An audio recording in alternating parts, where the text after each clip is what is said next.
پیش کرتا ہوں اور جو آج کل نعت خوانی کا ایک اسلوب ہے وہ پیش کر کے کوشش کرتا ہوں کہ اس میں جناب سید زبیب مسعود کا جو الگ سے حیثیت ہے وہ کیا بنتی ہے وہ پیش کرنے کی کوشش کروں۔ حاضرین، ایک دور ہے جس میں ایک خاص کلاسیکی طرز کی محفل نعت کروائی جاتی تھی، جس میں جناب اعظم چشتی رحمۃ اللہ علیہ اور جناب سید منظور الکونین اللہ تعالیٰ ان کو صحت اور سلامتی والی لمبی زندگی عطا کرے، یہ موجود ہوتے ہیں، اور جناب نذیر حسین نظامی، جناب ثناء اللہ بٹ، جناب شریف الدین نیر سہروردی، یہ لوگ ہوتے تھے، اور ایک خاص قاری زبید رسول شہید یہ موجود ہوتے تھے۔ یہ ذرا پہلے کے لوگ تھے، قاری صاحب ذرا بعد کے لوگ تھے، بعد کے لوگوں میں ان کا شمار ہوتا تھا۔ ایک خاص اسلوب کی محفل ہوتی تھی، تو کلاسیکی طرز کی ایک خاص محفل میں یہ لوگ نعت سرا ہوتے تھے، اور نعت کو ایسی ادبی چاشنی حاصل تھی، اس میں کلاسیکیت تھی، اس میں موسیقیت تھی، اس میں غنائیت تھی، اس میں ادب تھا، اس میں ترنم تھا، اور اس میں جو نعت خوانی کے بعد بھی نعت گوئی کی ساری لطافتیں وہ نعت خوانی میں موجود ہوتی تھی، اور یہ گمان ہی نہیں ہوتا تھا کہ آپ نعت خوانی کی محفل میں بیٹھے ہیں یا نعت گوئی کی محفل میں بیٹھے ہیں۔ ایسا ایک ماحول ہوتا تھا۔ اس دور میں لوگ اچھا پڑھتے تھے اور سننے والے بھی اچھے ہوتے تھے، اور خاص مزاج ہوتا تھا۔ اس کے برعکس آج کل کے ماحول میں، آج کل کی یہ جو اسلوب ہے محفل نعت کا، ظاہر ہے اس طرح تو نہیں ہے، اس میں خاص ردم بھی آ گیا، اس میں بڑے معذرت کے ساتھ پیر صاحب کے آداب نبوت کا بھی خیال نہیں رکھا گیا، اور جس کا جو چیز چاہا اس نے کیا۔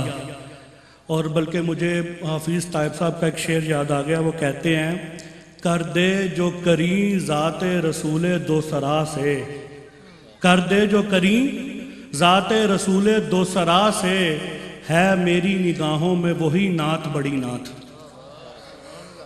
تو نعت ایسی ہوتی تھی کسی دور میں۔ ہم نے چونکہ الحمدللہ میری پرورش نعت کے ماحول میں ہوئی، میرے والد گرامی پروفیسر ریاض احمد شیخ، جن کی تربیت کا، جن کے گھر کے ماحول کا مجھ پر اثر ہے الحمدللہ، تو ایسی محفل ہوتی تھی۔ بلکہ اور ادب کی بات آ رہی، مجھے طائب صاحب کا ایک اور شعر یاد آ گیا کہ طائب صاحب کہتے ہیں، ذہن میں رکھ آیا لا ترفعوا اصواتکم، ذہن میں رکھ آیا لا ترفعوا اصواتکم، بات کر تبع پیمبر کی نفاست دیکھ کر۔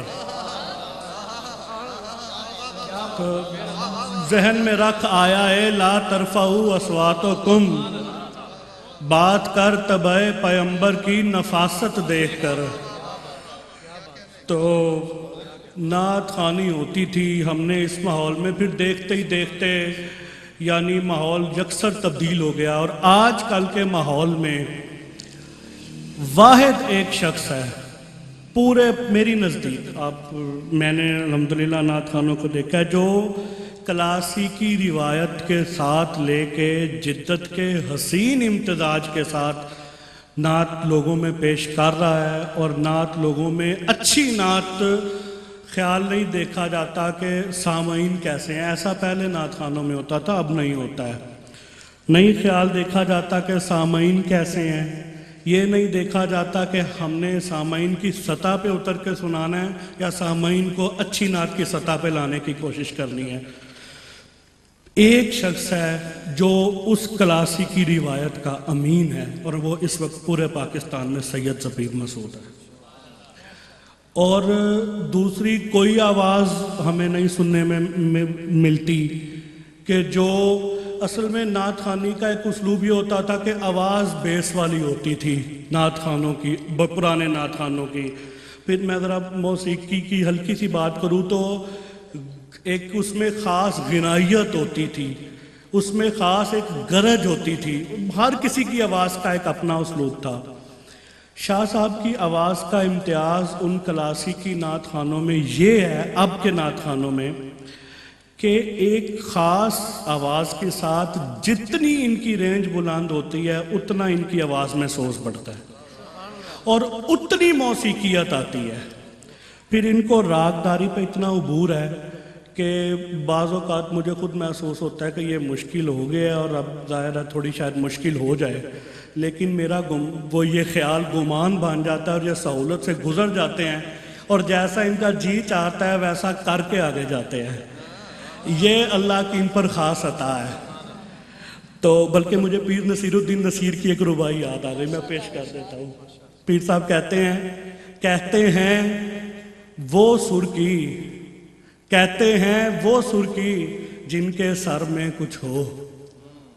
کہتے ہیں وہ سر کی جن کے سر میں کچھ ہو، پلواتے ہیں وہ جن کی نظر میں کچھ ہو. کنگال بھریں گے کیا کسی کا کشکول، دیتے ہیں وہ بھیک جن کے گھر میں کچھ ہو. تو شاہ صاحب پر اللہ کا بڑا فضل ہے، ان پر بڑی اللہ کی عطا ہے.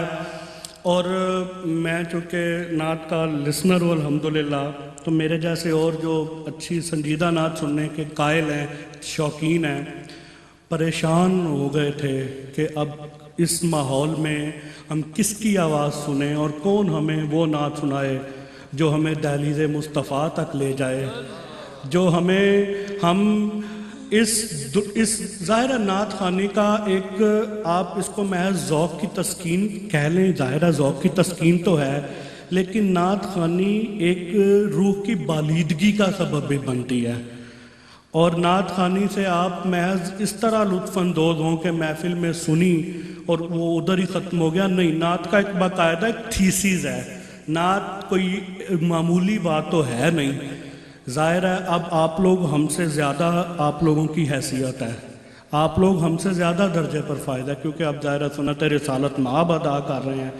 سرکار کے ثنا خان کو کوئی تھوڑی حیثیت تو حاصل ہے نہیں، لیکن جو اپنی حیثیت کو سمجھ کر نعت پڑھتا ہے کہ وہ سنت حسان ادا کر رہا ہے، وہ جب نعت سرا ہوتا ہے. بلکہ مجھے آپ کے شہر کے حنیف نازش قادری صاحب کا ایک شعر یاد آ گیا. وہ کہتے ہیں، ہے ناز مجھے نسبت حسان پہ نازش، ہے ناز مجھے نسبت حسان پہ نازش، وہ نعت کا سورج ہے میں چھوٹا سا دیا ہوں. تو ظاہر ہے سنت حسان ادا کرنے والے جب منصب حسان اور منصب رسالت سے آگاہ ہوں گے پھر ہی وہ معیاری نعت پیش کریں گے. اور شاہ صاحب کا شمار ایسے ہی نعت خوانوں میں ہوتا ہے جو نعت خوان کی حیثیت بھی جانتے ہیں اور صاحب نعت کی حیثیت بھی ان کے پیش نظر ہے. لہٰذا آج کے اس دور میں ان کی حیثیت مسلم ہے اور اللہ تعالیٰ ان کو زندگی دے. ابھی تو انہوں نے بڑا کام کرنا ہے. ابھی خیر یہ نوجوان تو نہیں ہے ہم ان کو نوجوان تو نہیں کہتے لیکن جوان ہیں. ابھی ان سے بڑا ہم نے کام لینا ہے انشاءاللہ تعالیٰ. اللہ تعالیٰ ان کو زندگی دے.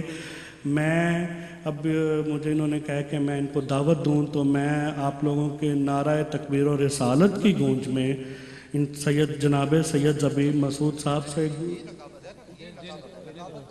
مقصد یہ ہوتا ہے کہ نعت خوان کا تعارف کرایا جائے.